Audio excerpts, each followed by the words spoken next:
earlier today, we notified the NCAA that we were undertaking an internal investigation of discovered suspected academic dishonesty on the part of several students, including 4 members of our football team.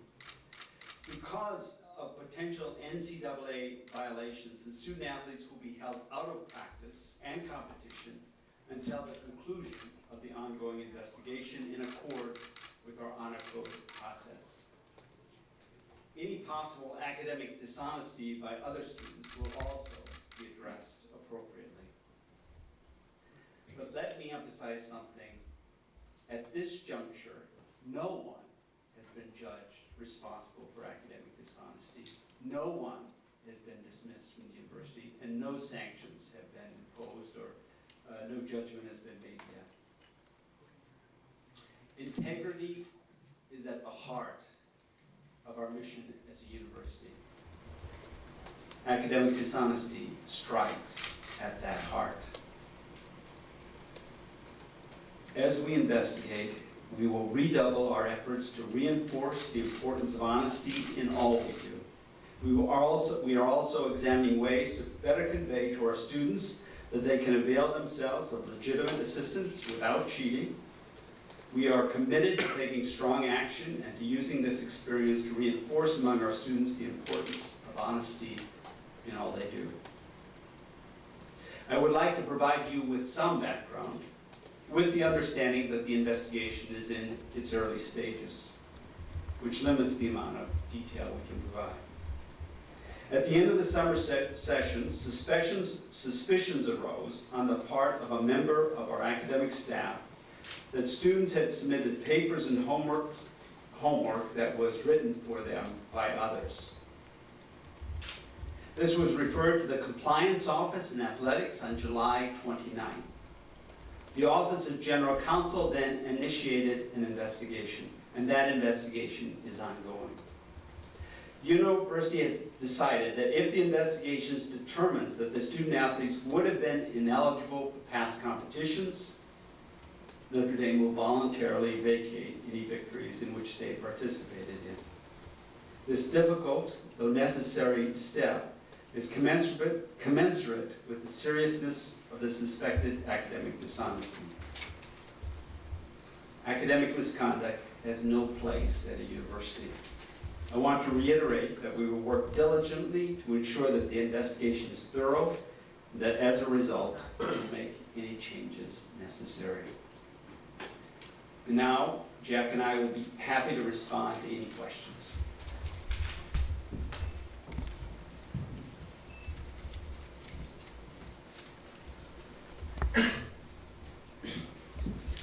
How long have the allegations, how long has this been going on with potential cheating or alleged cheating, I guess? Well, as I said, there were suspicions arose July 29th, I think, is when that person reported it to our compliance office, and the investigation has been going on since then. Well, I should say that the compliance office then went to the general counsel. So it's not the investigation, but the actual cheating or fraud. Do you know how long that's gone back? I'm not prepared to answer that. The investigation is still underway.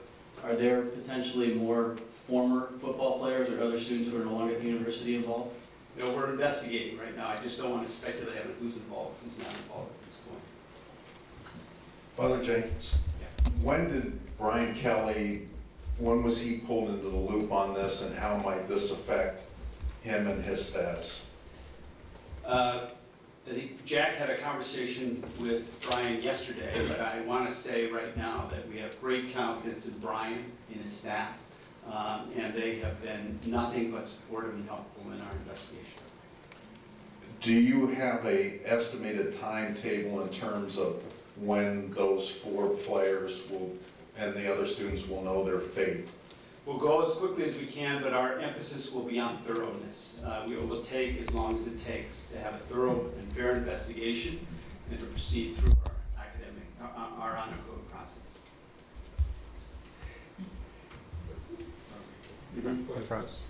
There are several students involved in this. Can you say how many students are involved in this potentially? I'm just not prepared to say that while the investigation is underway. Given the recent suspensions here over the last year or so, do you kind of view this as the system doing its job and rooting out academic dishonesty, or is this a black mark against Notre Dame that these suspensions have been happening recently? I consider the system doing its job. Look, at any university, you're dealing with young people. The vast majority of them make good decisions, but young people sometimes make bad decisions. Our job is to hold them accountable and to use those incidents as ways to educate them. And that's what we're doing. So I think we've done that, and we'll do it in this case. You mentioned that if there is found that they were involved in cheating during games and whatnot, that would imply that you have information that indicate that cheating might have gone back to as far as first semester of last year during the football season. Can you clarify, please? Well, I'll say what I said before, that we're investigating this, how far back it goes, how many, we're just not prepared to say right now. And if it does go back that far, then we'll act appropriately. But you can't clarify which semester that the alleged cheating happened. Well, You said it was discovered July 29th or brought to your attention, but which semester are we talking about that it happened? again, that would get into details that I couldn't say definitively, and I don't want to give you information that's inaccurate, that's incomplete at this stage. So I just don't want to say. And you could infer what you want, but that's what we're prepared to say. That's what we can say at this point, given the state of the investigation.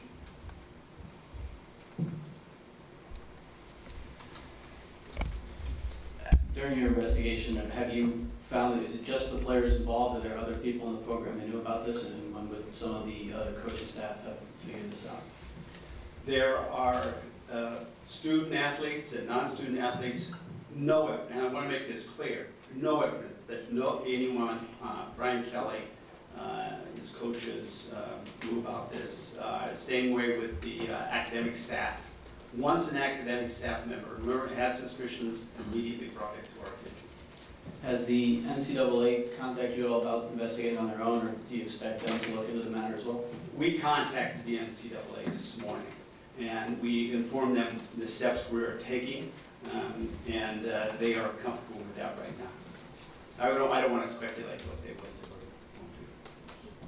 or won't do. Father, could you talk about to the degree at which you might be concerned with the fact that this one team has had multiple instances recently of academic misproprieties, whereas the other teams don't seem to be having these problems? Yeah, I wouldn't comment on that. Obviously, a football team is a lot larger than just about any team you have, so I wouldn't be quick to draw conclusions from that. But again, our concern is not, this really isn't about student athletes, it's about students. And our concern is with reinforcing the ideals of academic dishonesty, honesty, holding students accountable when appropriate, and helping them to learn.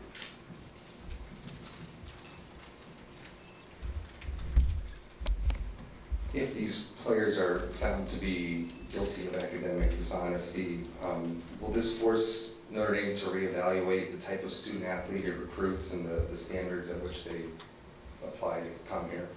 We're confident that the students we have met have the capacity to be successful here. I am confident in our admissions office to make those decisions. We'll continue to make those decisions. And again, this is not a student athlete issue. Students sometimes make bad decisions. Young people sometimes make bad decisions. So our job is to help them make the best decisions we can, but I'm confident in our admissions process. If it's found that the players did do what you're investigating, that there was academic fraud, is there any recourse that they could rejoin the team at some time later, or would it be the end of their time at Notre Dame? We have an honor code process. It's run by students and faculty. An honesty committee will consider the evidence and determine the appropriate, whether the person's responsible and the appropriate sanction. And there's a range of sanctions that they can consider, depending on the seriousness, depending on a number of factors. So I can't answer that definitively at this point, but we have to go through the process. Can I ask Mr. Swarbrick a question? Yes. Jack, I'm curious, what was Brian's reaction like when you talked to him about this? Like all of us, he was devastated. I mean, when each of us, got the report. But, he was also quick to want to understand the process, how he and his staff could be of assistance in the process and how it would work. And so that was quickly the focus of the discussion. I'm sure there's gonna be people that connect dots from certain previous incidents. What's kind of your take on this? I mean, do you feel like this is a reflection on Brian, or do you feel like he's part of the solution? Yeah, no, not in the least. I agree completely with what Father said. And I think, in fact, there are incidents that occur across the university and across our teams. They don't get the same notoriety. And that's a fundamental difference here. But, for every misstep, we have hundreds of stories of young people who come here and succeed and take full advantage of the opportunity. So we know it works. We know we're bringing young men and women in our other sports who can succeed at Notre Dame. So we have great confidence in that.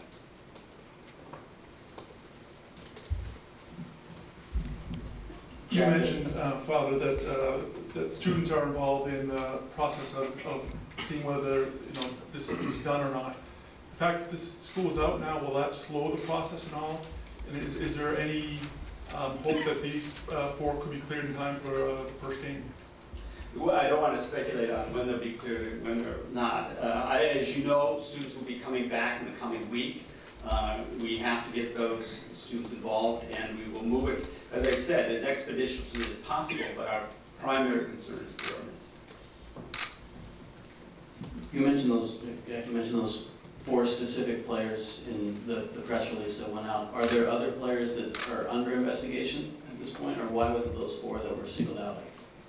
Well, because based on the investigation to date, we had reached a point where we concluded that those 4 student athletes should be brought in and we should have a conversation with them as part of the investigation. That's why the 4 of them. And I think it's important. We've got a number of questions here about time and numbers. And we're going to have this investigation go wherever it leads us. And we're going to be thorough. And the possibility that it may affect prior years does not reflect any conclusion. It reflects a commitment to the thoroughness of the investigation. And that we're in a process now of following every bit of evidence that's presented to us and seeing where it leads. Can you mention how much of the team you're investigating or how far back you're looking at this point? No, it just doesn't work that way. I mean, it's not, we're in an investigation, and piece of evidence A leads you to piece of evidence B, or tells you you don't have to go any further, that there is nothing there. And so it's not in terms of numbers or timetable, it's about, okay, this suggests we ought to look here, and if it does, we do. Father, can your Jack detail what are the levels of sanctions and what are the potential penalties that could be meted out from the least severe to the most severe? This is actually in our honor code booklet, which is public if you want to look at it. But for a minor violation, you could get an F on the paper. Obviously, for more serious, of course, going up to dismissal, that would be the most severe. So, and that committee has the range of options depending on the severity. During that process, could there be a certain number of game suspension? Could they be just kicked off the team but remain at the university? Let me make this really clear. This is not an athletic process. It's an academic process. And the honor code process will go as it may, and they will be all involved, will be judged as students first. And as far as the team, that's a separate question. Jack, you mentioned the hundreds of success stories in Notre Dame and student athletes, and that's obviously true, but with the rising number of academic improprieties specifically related to the football program, where do you draw the line in terms of accountability for the head coach? Well, first of all, I don't buy the assumption. You've reached a conclusion about 4 athletes today that we haven't reached. It's an investigation that's going on about them. In addition to DeVaris Daniel's previous incident and your starting quarterback's incident as well. Let's not confuse academic probation where you don't make grades in a semester with academic dishonesty. They are very different things. And, you know, you have known when we've had an instance of academic dishonesty, and I think if you would look carefully, we're not talking about a significant number of those at all. And again, no conclusions have been reached here. And I'm not prepared at this point to say we've got more of them. We'll find out if we do. The news release doesn't specifically say suspended, it says that they're being held out of practice. Are they suspended from the team? No. They remain students at the university. They remain grant and aid students, and they continue to have the benefits associated with being a grant and aid student. Meals, access to training room. We want to make sure we're taking full care of them during this investigation and they have what they need. We're simply holding them out of practice during this investigation.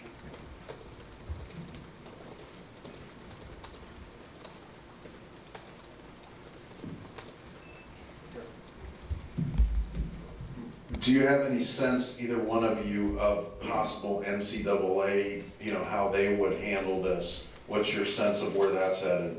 Well, it's just something we don't want to speculate on. But we want to get through the investigation, and but at this point, it's just premature to speculate on that. Yeah, the one thing I want to stress is that those of you familiar with the NCAA process knows, the NCAA largely defers to the university honor code process with regard to issues of academic integrity. And there are a few narrow instances where that triggers an NCAA concern. But I want to stress, we have no evidence of most of those here. No involvement by a member of a coaching staff, no transcript impropriety, those sorts of things. So this is left to us in our honor code process initially, and we will keep the NCAA apprised. And if it has NCAA consequences, we'll let them know. Why would there be the thought of possibly vacating victories then? What would that accomplish? Well, it relates to one of those narrow areas where the NCAA engages. So if you play with a student plays that you subsequently deem was ineligible at the time he or she played in a contest, that is a reason to take that step. So it is the potential that might occur that caused us to identify the potential that we might do that if we find it. But again, we haven't reached a conclusion that it occurred yet. Father Jenkins, what does a situation like this do to the relationship between the athletic and academic factions on campus? No, I am glad you asked that. We have gotten nothing but cooperation from Jack, from Brian Kelly, from everybody in the athletic office. If there's anything I'm proud of right now, it's that when a suspicion arose, brought to the athletic department, they brought it directly to us. It was investigated, and we've had nothing but cooperation. So, ironically, I think it just it signals the close cooperation and common purposes of athletics. Us, we're all educators, and that's what we're concerned with here. Is there any indication at this preliminary point that there was collusion among the four players, or was this all done independently and separately from one another, or involving the same assistants? Premature to say that right Don't know at this point. now. Premature to say it. I mean, we're in the middle of investigation, and it'd just be inappropriate to kind of draw conclusions while the investigation is going on. The names of the four players have been widely reported elsewhere. I don't think it was in your press release. Can you confirm who the four players are that are under further investigation? Yes, those of you who follow Notre Dame and Notre Dame athletics know there's perhaps no guiding principle we hold more dearly than protecting student confidentiality and student privacy. And so in most cases, and including the press release, we have chosen not to do that. We have decided, in light of the widely published information that has been circulating in the past couple of hours, to address that question so there is no uncertainty. So the four students that we visited with this morning and who will be withheld from practice are DeVaris Daniels, Kendall Moore, Ishak Williams, and Kavari Russell.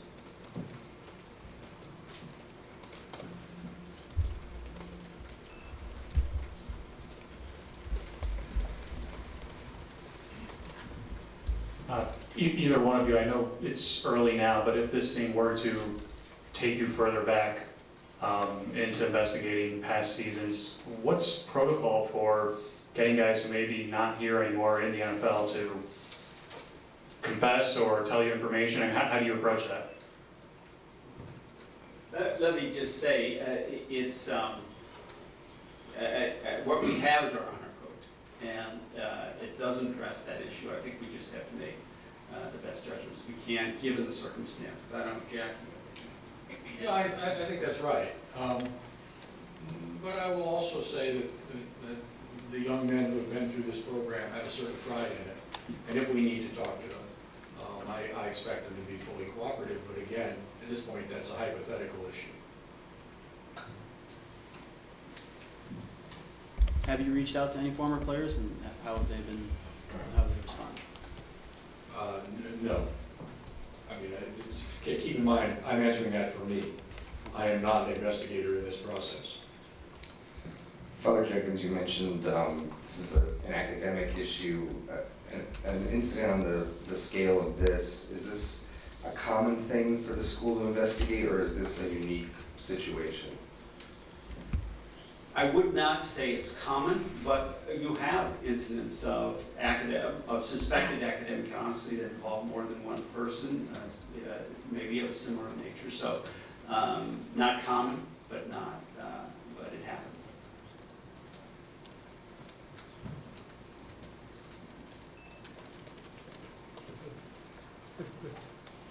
Thank you. Thank you very much. Thank you.